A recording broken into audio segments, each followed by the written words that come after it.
This video is about common schemes when you travel and how to avoid them. And even though I really have not traveled in any comparison as some of the world's greatest travelers, I have spent quite a lot of time in developing countries that are very poor, or they are considered to be where like more than 50% of the people is below the poverty line. And when this happens, there's a lot of people who are just hungry and they're trying to do whatever it takes to feed themselves. This is just common sense. I mean, if you would be in that situation, you would try to do the same thing or move to a richer country. And for those reasons, I understand a little bit of the security issues when you are in foreign countries where some of the people just rely on whatever source that they can in order to get what they need in order to survive. One very common scheme that happened to me when I was in Ecuador was that I was like traveling with my backpack, and I was like in Ecuador traveling with my backpack, had my backpack in my back, and all of a sudden there was this is a scheme that they were trying to play. The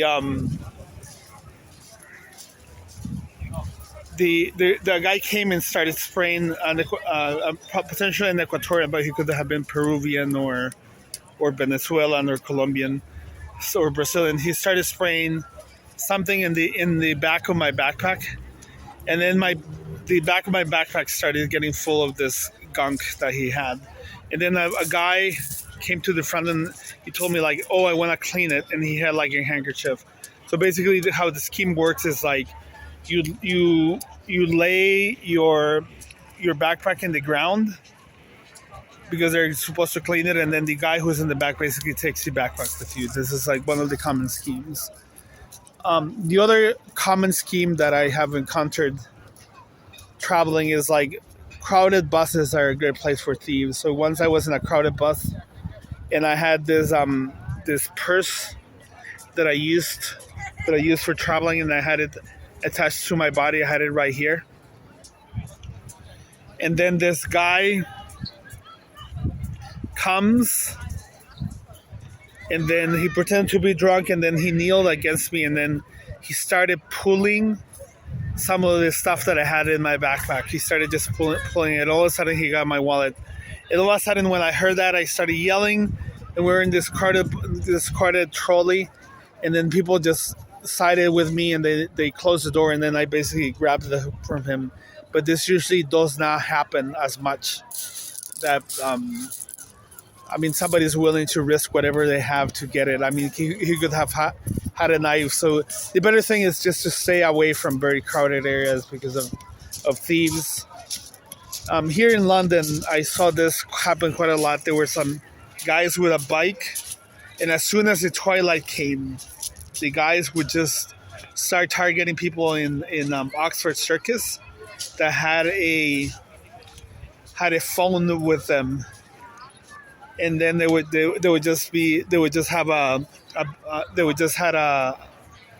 beanie, or you couldn't really see the face as they ride the bike, and then they would grab the cell phone as they moved.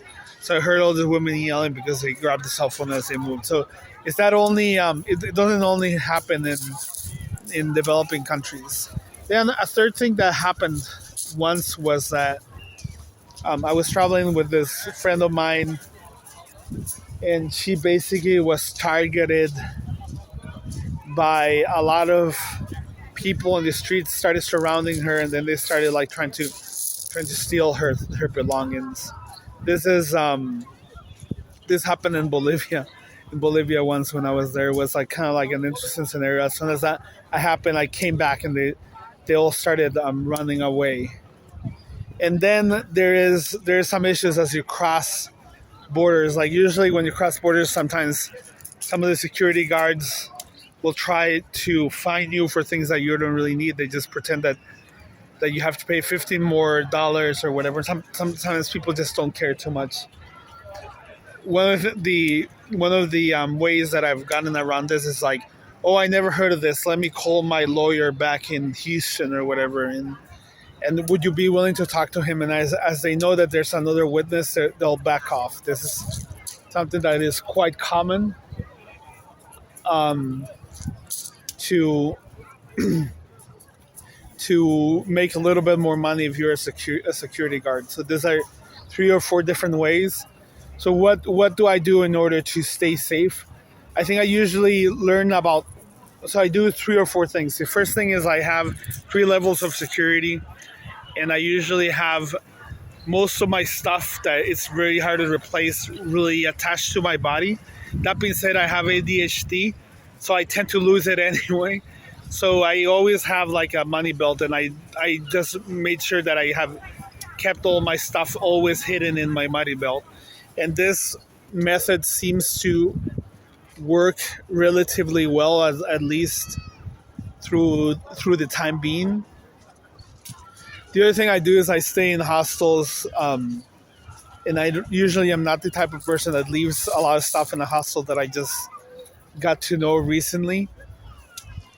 And I don't trust people too much unless I've known them for several months. I remember I heard a story of like this guy, some Europeans met in Nicaragua, and he became like the best friend of everybody else, and then he ended up leaving after 2 months, after like 3 weeks with all the gear, after everybody trusted him.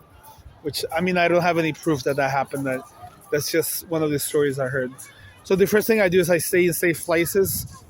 I never especially on safe cities such as Mexico City, etc. I usually try to avoid the streets during the night. I just take cabs, and I stay in relatively rich neighborhoods, which are a lot safer. And I don't ride crowded metro areas. I usually stay in areas where there's many more people. That being said, sometimes I even saw cops sometimes bully 2 guys and then in Mexico City and just steal their stuff. So even cops are just really not as safe. Like many times it happened that the cops were constantly searching into foreigners to see if they had any weed on them and anything else, and then they would ask them for a bribe or not. They would just take them to jail. And like, I mean, if you have to choose to give a cop between $100 to spend a day or 2 in the jail prison, you'll probably try to pay the 100. So I remember coming to this town in Mexico in the coast, and the first thing that happened was that several cops came and then they tried to search for me, and it was very abrupt. I was just like hanging out someplace, and I was like a new guy, a new foreigner. So several of the cops came over, and they searched for me twice to see if I had any weed, because I was like the new foreigner. And since they couldn't find any, they just wouldn't search me anymore. This is a little bit of how things work in some places that I've been in Latin America. It's a little bit of a law of the jungle, is just try to be safe. That being said, I remember, like, for example, in Mexico, Ecuador, and Bolivia, I met some of the warmest, nicest people in the world. They always would invite me to their houses or go out of their way, traveling in Brazil. So I never would advocate into anybody to not travel just because of safety issues or security. This reminds me of another issue that I had. I remember traveling once with a friend, and then she had some issues with her health system adjusted to the altitude.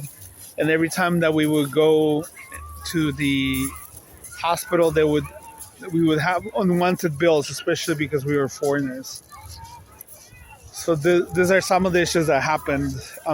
Hiking up in the I thought of a couple more issues that I didn't mention before. Hiking up in the mountains of Bolivia, I remember that my binocs disappeared, and the only person who could have done then was the guide that we hired in a faraway mountain range called the Apolobambas. So all this is stuff that sometimes happens.